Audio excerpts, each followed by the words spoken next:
Algeria বিপক্ষে দারুণ জয়ের পরদিনই অনুশীলন করেছে আর্জেন্টিনা। ক্যানসাসের তীব্র গরমে বিশেষ প্র্যাকটিস ছিল আলবিসেলেস্তেদের, যেখানে কুলিং ভেস্ট পরে ঘাম ঝরিয়েছেন ক্রিস্টিয়ান রোমেরো, লিসান্দ্রো মার্তিনেজরা।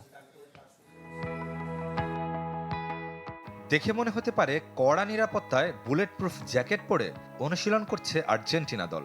আদতে আলবিসেলেস্তেদের অভিনব প্র্যাকটিস কুলিং ভেস্ট পরে। ক্যানসাসের ৩৬ ডিগ্রি সেলসিয়াস গরমে শরীরের উত্তাপকে নিয়ন্ত্রণে রাখা এবং দীর্ঘ সময় ধরে ঘাম ছড়াতে এমন উদ্যোগ টিম ম্যানেজমেন্টের। এছাড়াও ট্রেনিং গ্রাউন্ডের আবহাওয়া নিয়ন্ত্রণে ব্যবহার হয়েছে শীতল জলীয় বাষ্পের। ডিফেন্ডিং চ্যাম্পিয়নদের গ্রুপ পর্বের বাকি 2 ম্যাচ ডালাসের AT&T স্টেডিয়ামে। এবারের আসরে যে 3 ভেন্যুতে শীতাতপ নিয়ন্ত্রণের সুবিধা, তার মধ্যে এটি একটি। তাই ম্যাচ ভেন্যুর কন্ডিশনের সাথে মানিয়ে নিতে বাড়তি অ্যাডভান্টেজ দিচ্ছে কুলিং ভেস্ট। শুধু তাই নয়, পা শীতল রাখতে বিশেষ ধরনের ইনসালেটেড বুট পরছে আকাশী নীলরা। বুধবার ক্যানসাস সেন্টার গ্রাউন্ডে হয়েছে ক্লোজড ডোর ট্রেনিং।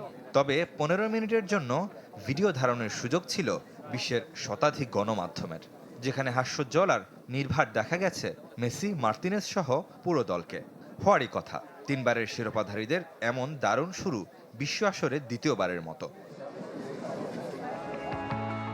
বরফের জ্যাকেট পরে আর্জেন্টিনা দলের অনুশীলন নতুন অভিজ্ঞতা হলেও স্পেনের জন্য পুরনো। লা রোহা ফিউরিরা শুরু থেকেই ঘাম ছড়াচ্ছে এই বিশেষ জ্যাকেটে। লামিন ইয়ামাল, দানি ওলমোদের বেস ক্যাম্প হচ্ছে তীব্র উষ্ণতার ক্যানসাস সিটিতে। কুলিং ভেস্ট ব্যবহারের ধারণা এসেছে মূলত ফর্মুলা 1 রেস থেকে। সিঙ্গাপুর, অস্ট্রেলিয়া, কাতারের সার্কিটগুলোতে গাড়ির ভেতরের উষ্ণতা সামলাতে ড্রাইভারদের এই বিশেষ জ্যাকেট পরে রেস করতে দেখা যায়। রেদমান শুয়েব, চ্যানেল 24।